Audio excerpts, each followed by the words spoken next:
Halo semuanya, perkenalkan nama aku Titi Sumiar. Di sini aku akan menjelaskan tentang perhitungan, pembayaran, dan pelaporan PPHOP karyawan.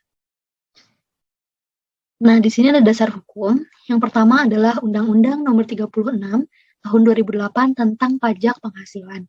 Dan yang kedua ada Undang-Undang Nomor 11 Tahun 2020 tentang Cipta Kerja. Yang ketiga ada Undang-Undang Nomor 7 Tahun 2021 tentang Harmonisasi Peraturan Perpajakan. Yang keempat ini ada PMK 252 per PMK 03 2008 tentang petunjuk pelaksanaan pemotongan pajak atas penghasilan sehubungan dengan pekerjaan, jasa, dan kegiatan orang pribadi. Yang kelima ini ada per 16 per PJ per 2016 tentang pedoman teknis tata cara pemotongan, penyetoran, dan pelaporan PPh pasal 21 dan atau PPh pasal 26 sehubungan dengan pekerjaan, jasa, dan kegiatan orang pribadi. Selanjutnya, apa sih PPh pasal 21 itu? Nah, PPh pasal 21 ini adalah pajak atas penghasilan berupa gaji, upah, honorarium, tunjangan, dan pembayaran lain dengan nama dan dalam bentuk apapun sehubungan dengan pekerjaan atau jabatan, jasa, dan kegiatan yang dilakukan orang pribadi subjek pajak dalam negeri, sebagaimana dimaksud dalam pasal 21 Undang-Undang Pajak Penghasilan. Selanjutnya, ini ada perhitungan PPh OP karyawan. Hal yang pertama kali harus dilakukan oleh kita adalah menghitung PTKP. Nah, 54 juta ini adalah PTKP untuk diri wajib pajak. Selanjutnya ini ada tambahan 4.500.000 untuk wajib pajak yang sudah kawin, dan tambahan 4.500.000 ini untuk setiap anggota keluarga saudara atau semenda dalam garis keturunan lurus, serta anak angkat yang menjadi tanggungan sepenuhnya. Maksimal ini cuma 3 orang. Nah, untuk PTKP karyawati, ini terbagi menjadi 3.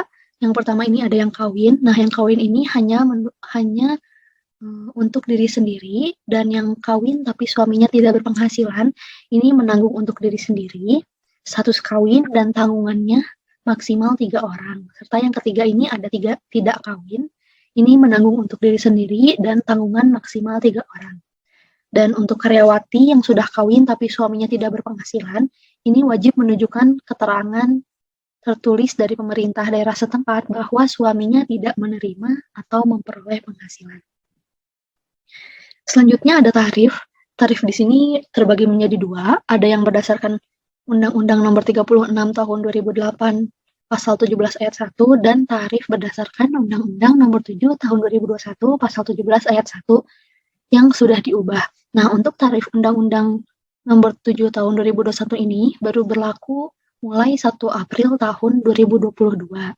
Nah, karena kita UTS-nya itu di bulan April, maka nanti teman-teman harus menanyakan kepada dosennya tarif yang mana yang harus kita pakai untuk menghitung PPh pasal 21 terutang. Apakah harus menggunakan yang berdasarkan Undang-Undang Nomor 36 Tahun 2008 atau mengikuti yang terbaru.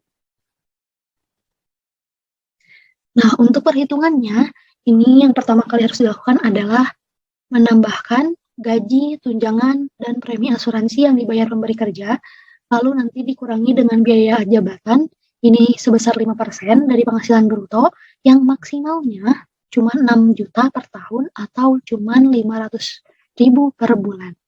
Lalu bisa juga dikurangi dengan iuran pensiun dan dikurangi juga dengan THT atau JHT yang dibayar sendiri. Selanjutnya nanti penghasilan netonya itu setahun atau disetahunkan. Nanti setelah itu penghasilan netonya dikurangi dengan penghasilan tidak kena pajak atau PTKP. Dan selanjutnya nanti kita mendapatkan hasil yaitu penghasilan kena pajak atau PKP, lalu nanti dikenakan tarif pasal 17 ayat 1. Nah, selanjutnya ini ada premi, asuransi, dan iuran pegawai. JKK, JKM, JPK dibayar pemberi kerja, ini menjadi biaya bagi pemberi kerja, dan premi tersebut digabungkan dengan penghasilan bruto yang dibayar oleh pemberi kerja kepada karyawan. Selanjutnya ada JKK, JKM, JPK dibayar karyawan ini bukan biaya bagi pemberi kerja dan juga bukan biaya bagi karyawan dan tidak boleh menjadi pengurang dalam menghitung PPh pasal 21. Selanjutnya ada iuran JHT atau iuran pensiun dibayar oleh perusahaan. Ini menjadi biaya bagi pemberi kerja dan untuk karyawan ini tidak menambah penghasilan bruto karyawan, tetapi objek pajak pada saat menerima JHT sekaligus dari PT Jam Sostek atau uang pensiun dari dana pensiun. Selanjutnya ada iuran JHT atau iuran pensiun dibayar oleh karyawan. Ini bukan biaya bagi pemberi kerja dan menjadi pengurang penghasilan bruto karyawan. Selanjutnya ada masa perolehan penghasilan kurang dari 12 bulan. Ini terbagi menjadi dua, ada yang disetahunkan dan tidak disetahunkan. Untuk yang disetahunkan, ini untuk wajib pajak orang pribadi dalam negeri yang meninggal dunia atau meninggalkan Indonesia selamanya, atau juga untuk orang asing mulai bekerja di Indonesia pada tahun berjalan untuk jangka waktu lebih dari 6 bulan, atau juga untuk karyawan yang pindah cabang. Nah, sedangkan untuk tidak disetahunkan ini, untuk wajib pajak orang pribadi dalam negeri mulai bekerja pada tahun berjalan, dan wajib pajak orang pribadi dalam negeri pindah kerja ke pemberi kerja yang lain. Selanjutnya ada pembayaran dan pelaporan. Untuk pembayarannya ini dilakukan oleh pemungut. Nah, batas waktu pembayaran PPh Pasal 21 ini selambat-lambatnya ini tanggal 10 bulan berikutnya. Dan apabila terjadi keterlambatan dalam pembayaran ini, maka dikenakan sanksi bunga sebesar 2% setiap bulannya. Dan untuk pelaporan, SPT masa PPh Pasal 21 ini dilaporkan oleh pemungut, PPh Pasal 21 paling lambat dilaporkan tanggal 20 bulan berikutnya. Dan SPT tahunan dilaporkan oleh wajib pajak yang mempunyai NPWP selambat-lambatnya 3 bulan setelah tahun pajak terakhir. Dan apabila SPT masa PPh dan SPT tahunan orang pribadi ini telah dilaporkan, maka dikenakan sanksi berupa denda sebesar Rp100.000. Selanjutnya ini ada contoh soal. Contoh soal yang pertama ini untuk wajib pajak orang pribadi dalam negeri yang mulai bekerja di pertengahan tahun. Contohnya ini Astri adalah statusnya tidak kawin dan baru saja lulus kuliah, kemudian bekerja di PT Telkom sejak tanggal 1 Juli tahun 2021 dengan gaji sebulan ini sebesar 10 juta dan membayar iuran pensiun sebesar 180.000 setiap bulannya. Yang pertama ini gajinya adalah sebesar 10 juta dan lalu ada iuran pensiun sebesar 180 juta dan PTKP-nya ini adalah sebesar 54 juta karena dia statusnya ini tidak kawin dengan tanggungan 0.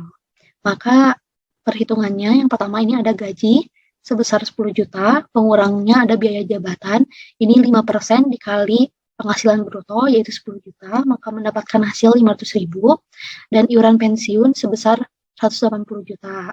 Lalu penghasilan neto sebulannya ini adalah 10 juta dikurangi 500.000 dikurangi 180.000, maka mendapatkan hasil 9.320.000. Dan penghasilan neto setahunnya ini 6 bulan dikali 9.320.000. Kenapa sih 6 bulan? Karena Asri ini baru mulai bekerja di 1 Juli, maka dihitungnya hanya Juli, Agustus, September, Oktober, November, dan Desember. Selanjutnya, ini nanti dikurangi PTKP, tadi PTKP-nya 54 juta, dan mendapatkan hasil penghasilan kena pajak ini sebesar 1.920.000. Lalu menghitung PPh Pasal 21 berutangnya ini, 5% dikali dengan 1.920.000, maka mendapatkan 96.000. Dan PPh Pasal 21 berutang sebulannya ini adalah 96.000 dibagi 6 bulan, yaitu 16.000. Nah, di sini aku masih menggunakan tarif yang belum diubah. Nanti teman-teman boleh coba untuk menggunakan tarif yang ada di Undang-Undang Nomor 7 Tahun 2021 tentang harmonisasi peraturan perpajakan. Selanjutnya ini ada Nicholas bekerja pada PT ABC. Statusnya ini kawin menanggung 2 orang anak kandung dan seorang anak kandung di antaranya ini baru lahir tanggal 11 Januari tahun 2021. Nicholas juga menanggung ibu juga adiknya.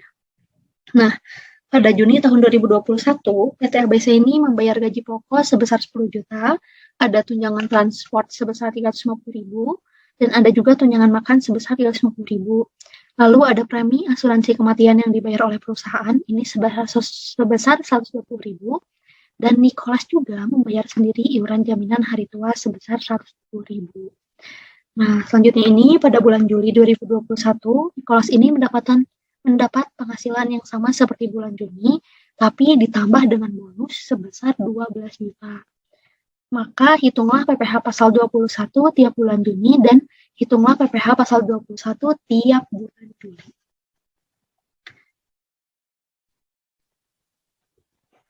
Step pertama yang harus kita lakukan ini adalah menghitung PPh Pasal 21 untuk bulan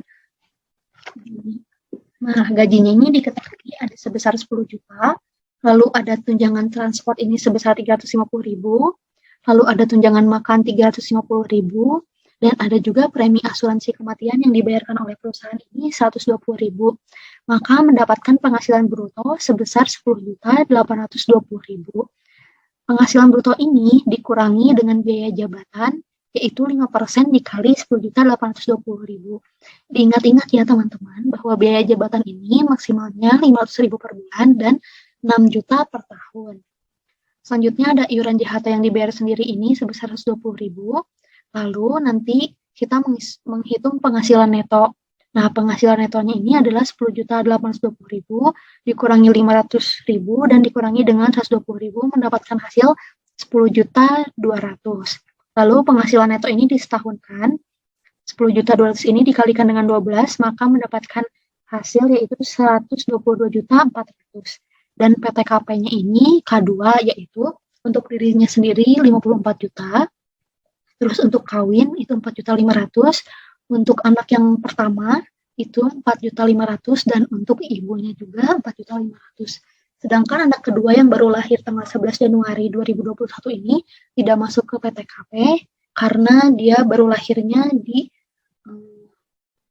awal tahun, dan untuk adiknya juga tidak masuk ke sedarah dan semenda. Selanjutnya ada penghasilan kena pajak. Ini didapatkan dari penghasilan neto setahun dikurangi dengan PTKP, maka hasilnya ini adalah 54.900.000. Dan selanjutnya ini menghitung PPh pasal 21 terutang setahun.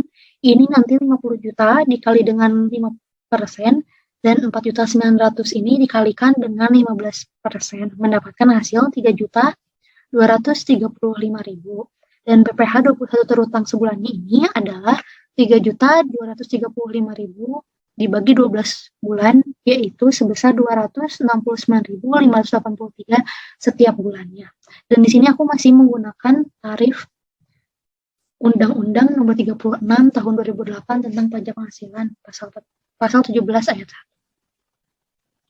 Selanjutnya ini kita akan menghitung yang di bulan Juli. Nah, gajinya ini ada 10 juta, lalu ada tunjangan transport ini sebesar 350.000, lalu ada tunjangan makan 350.000, dan premi asuransi kematian yang dibayar perusahaan ini ada 120.000. Lalu selanjutnya ada penghasilan bruto sebulannya ini 10.820.000, dan penghasilan brutonya ini disetahunkan dikali 12, maka hasilnya ini 129.840.000, dan ditambah bonus itu 12 juta. Maka penghasilan bruto setahun ditambah bonus ini adalah sebesar 151.840.000. Lalu nanti penghasilan bruto setahun plus bonus ini dikurangi dengan biaya jabatan. Biaya jabatannya itu 5% dikali 141.840.000. Ini mendapatkan maksimal yang 6 juta. Lalu ada iuran JHT dibayar sendiri ini 120.000 dikali 12, maka hasilnya 1.440.000. Dan nanti mendapatkan penghasilan neto setahun. Penghasilan neto setahun ini dari penghasilan bruto setahun plus bonus dikurangi dengan biaya jabatan dan dikurangi dengan iuran JHT yang dibayar sendiri. Hasilnya ini ada 134.400.000, lalu ada PTKP sebesar 67.500.000, maka mendapatkan penghasilan kena pajaknya ini sebesar 66.900.000. Maka PPh pasal 21 terutang setahunnya itu adalah 50 juta dikalikan dengan 5% dan 16.900.000 dikalikan dengan 15%, maka mendapatkan hasil 5.035.000. Nah, selanjutnya ini perhitungan PPh pasal 21 atas bonus. Nah, untuk menghitungnya ini, maka nanti PPh pasal 21 terutang atas gaji plus bonus yang tadi di bulan Juli dikurangi dengan PPh pasal 21 terutang atas gaji yang kita hitung di bulan Juni. Maka PPh pasal 21 terutang atas bonusnya ini adalah sebesar 1.800.000 dari 5.035.000 dikurangi dengan 3.235.000. Sekian dari aku, terima kasih.